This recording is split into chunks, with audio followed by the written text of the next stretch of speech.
So ayan, magandang hapon po mga idol. Welcome back po muli sa ating panibagong vlog sa ating YouTube channel, Streams TV Official. So today's vlog po mga idol, mayroon tayong panibagong release itong ating kasang barako na version 2. Ito nga po pala mga idol ay pure stainless. Yan, bali upholstery type po yung ginamit natin dahil yan po ang in-order sa atin ng idol natin. So ayan, mayroon tayong nilagay na carrier.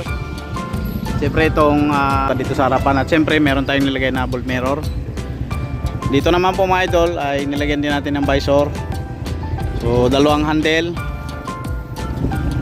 double belt, dalawang antenna at saka itong ating bumper. Ayan. Okay, so dito tayo sa side mga idol. Ang ginamit po pala natin dito na pintuan ay half panel door. Ayan po siya. So bali meron tayong nilagay na upuan at siyempre hindi mawala yung ating sandalan. Ang sidings po pala na ginamit natin ay kulay blue. Ayan, sa upuan naman natin ay apple green and white combination. At siyempre ang atin pong kisame ay color white. Ayan, tapos yung ating bubong ay apple green. Dito naman sa lining po, ang ginamit po natin ay kulay white para naman may combination din siya dito sa bubong mga idol. So nilagyan din po pala natin siya ng ito yung ating mirror kabilaan, left and right.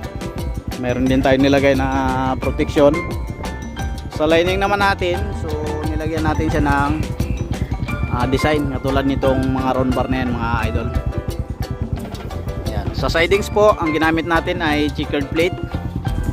Ayan, at sa ating tapaludo ay plain sheet. Ayan, bali may design na po yan mga idol. So ito naman po ang ating side wheel, nakamags po yan. At heavy duty po yung ating spandel.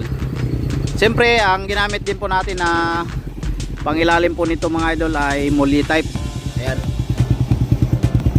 Bali apat na pato nga po pala yung mga idol. Nilagyan na rin natin ng adjustable na yan, yung ang tatlong butas na yan.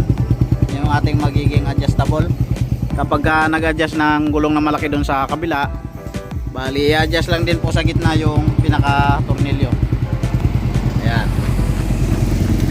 So dito naman po sa likuran, half panel door po yung ginamit din natin. At siyempre nilagyan nga po pala natin ng dalawang tail light. Ayan. So ang ating pong mudguard ay kulay blue. At Jeep style po yung ating bumper dito sa likuran. At siyempre hindi po mawala yung ating brand name, itong ating 5E. Harapan po pala yung upuan na ginamit natin dahil yun din po ang request ng nagpagawa sa atin. Bali foldable po ito mga idol. Ayan, napofold po yan. Pagka gusto nyo alisin lahat yung mga upuan na yan tsaka yung sandalan, detachable po yan lahat. Ayan, so ito yung ating pinaka tapal dito sa loob. Stainless po siya. Tapos nilagyan na rin natin ng design na lining na round bar na stainless dito. Ayan. Siyempre dahil pure stainless po ito, ang ating pong ginamit dito ay stainless na rin po na sa nipa. Ayan. Stainless driver side. Ayan. Dito naman po sa likuran ng motor ay ginamitan nilagyan po pala natin siya ng ito yung tapaludo para yung talsik ng mga putik ay hindi po tumama doon sa kasunod. Ayan, bali maharang na po ng ating pinakatapaludo na stainless na ginawa. So nilagyan din po pala natin siya ng lagay ng battery. Ayan.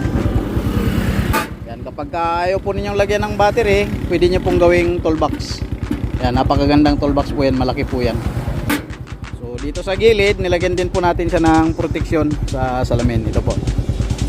Ayan. Sa taas naman ng ating driver side, nilagyan din po pala natin siya ng mga lagay ng trapal, katulad nitong mga hook mga idol. Ayan, nakikita po ninyo yan, may mga hook po yan paikot.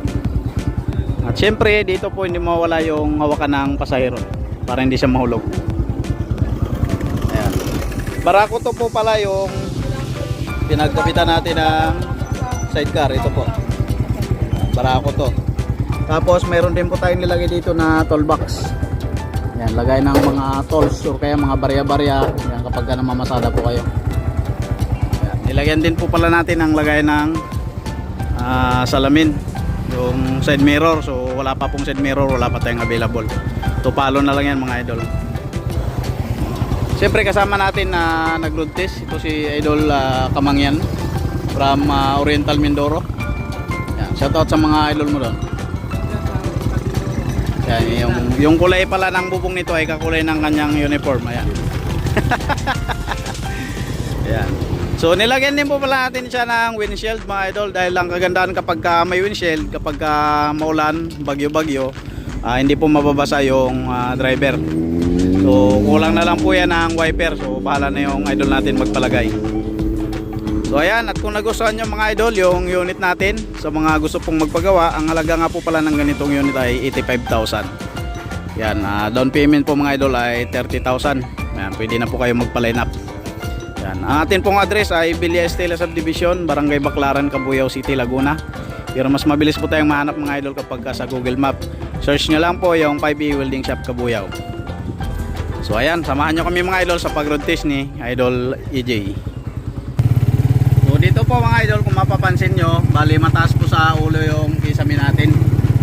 Sok na sok talaga, lalo na sa pagka medyo may edad na. So hindi po mananakit yung inyong batok sa kakayuko. So ayan, talagang quality po yan, mataas. Bali, ang sakay nga po pala dito sa unahan, kapag kasing lalaki ko po ay dalawa.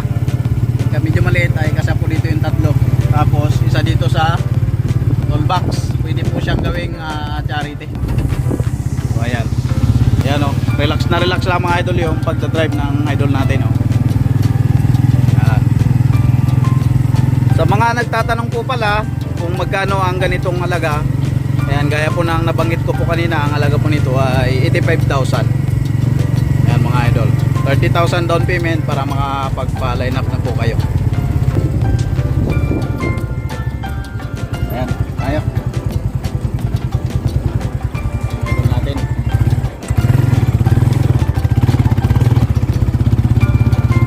Okay. Siyempre mga idol, kung nagustuhan nyo yung ating vlog na ganito, huwag nyo pong kalimutan mag-subscribe, pindutin nyo na po ang bell button para lagi po kayo mga idol updated sa